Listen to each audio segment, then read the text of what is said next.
ask me, how can you even get up 5 months after your daughter's been killed and talk about these things? And I can only say that it's the grace of God, because I know, and no one else needs to confirm that God spoke to my heart. And that's why I'm here tonight, young people, because I believe in you. I believe in God in you. I believe your generation has an anointing. And I want you to know that God has placed an anointing on your generation to make a difference. And it's coming out of this Columbine tragedy that there's a wake-up call for the youth of this nation. For the past 2 years, I've had the opportunity to take some of my parents and students to Atlanta for the prayer breakfast. And every year I'm amazed to see the impact it has on all of us. From the moment I heard Darrell Scott speak, I knew this was something I wanted to bring to our school.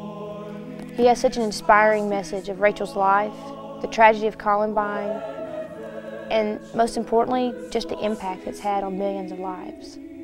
Last year, when I was sitting in the audience at the prayer breakfast watching the kids and how they would react to what was going on, the story of Rachel and the events that led up to that terrible incident, and it really made me realize that they really need to hear those kind of things. They're hard facts of life and very hard to take, but it really did, they were listening. And if you can get kids to listen and make a difference, it's worth it.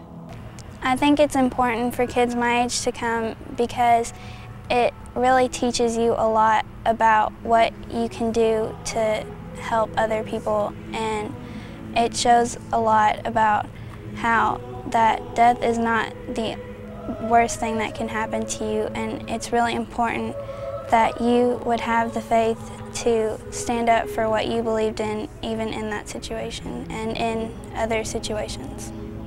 After I left the prayer breakfast, I thought about my relationship with my sister, and I realized that if what happened to Rachel happened to her, then I might regret some things.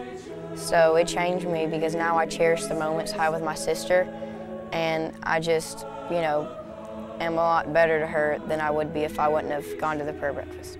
I think that any child or any adult that could go to this would benefit just to have an insight on what's going on out there and have a window to see how to help and make a difference. A few months before Rachel Scott was killed in the Columbine shooting, she wrote a paper for her English class.